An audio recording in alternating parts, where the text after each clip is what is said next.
బండి సంజయ్ మాట్లాడుతూ ఓవైసీ కరీంనగర్ నా అడ్డా, గులాబీ జెండాను పాతరేసిన పచ్చ జెండాను పాతిపెట్టేదాకా విశ్రమించా, గులాబీ జెండాను పాతరేసిన పచ్చ జెండాను పాతిపెట్టేదాకా విశ్రమించా, ఎంఐఎంకు మేయర్ పీఠం అప్పగించేందుకు కాంగ్రెస్ డీల్, కరీంనగర్లో కబ్జాదారుల భరతం పడతామని వార్నింగ్.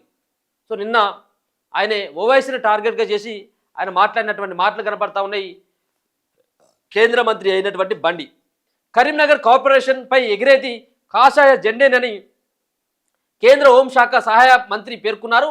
ఓవైసీ కరీంనగర్ నా అడ్డా, ఇక్కడ పచ్చ జెండా, ఎంఐఎంను పాతిపెట్టే వరకు విశ్రమించా అని తేల్చి చెప్పారు. గతంలో చెప్పినట్లుగానే కేసీఆర్ను ఫామ్ హౌస్కు పంపి గులాబీ జెండాను పాతరేశారని, ఈసారి పచ్చ జెండాను పాకిస్తాన్కు పంపుతానని హెచ్చరించారు.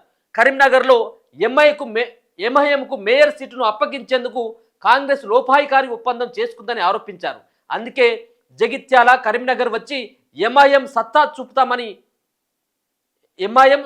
చూపుతామని కరీంనగర్ మేయర్ పీఠం కైవసం చేసుకుంటామని ఓవైసీ బీరాలు పలుకుతున్నారని మండిపడ్డారు.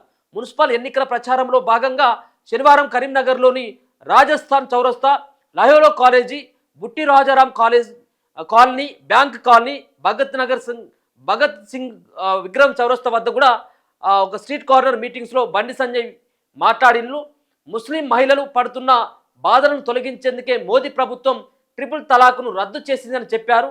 దీంతో ముస్లిం మహిళలకు మేలు జరిగిందా లేదా సమాధానం చెప్పాలని ఓవైసీని ప్రశ్నించారు. ప్రశాంతంగా ఉన్న కరీంనగర్లో మతం పేరుతో చిచ్చు పెట్టి మారణహోమం సృష్టించేందుకే ఎంఐఎం కుట్ర చేస్తుందని మండిపడ్డారు. బీఆర్ఎస్ పార్టీ గెలిచే పరిస్థితి లేదని, ఈసారి 4 సీట్లకే పరిమితం కాబోతున్నదని జోస్యం చెప్పారు. పొరపాటున ఎంఐఎంను గెలిపిస్తే కరీంనగర్లో ప్రజలు ప్రశాంతంగా ఉండే పరిస్థితి ఉన్నదన్నారు. ముస్లింలను రెచ్చగొట్టి లబ్ధి పొందుతున్న ఓవైసీ కుటుంబం పెద్ద ఎత్తున ఆస్తులు కూడగట్టి ముస్లింలను మాత్రం బికారులను చేసిందని విమర్శించారు. ప్రజల ఆస్తులకు రక్షణ కవచంలా నిలుస్తా, కరీంనగర్లో ప్రజల జాగాలను కబ్జాలు చేసే నాయకుల భరతం పడతానని బండి సంజయ్ హెచ్చరించారు.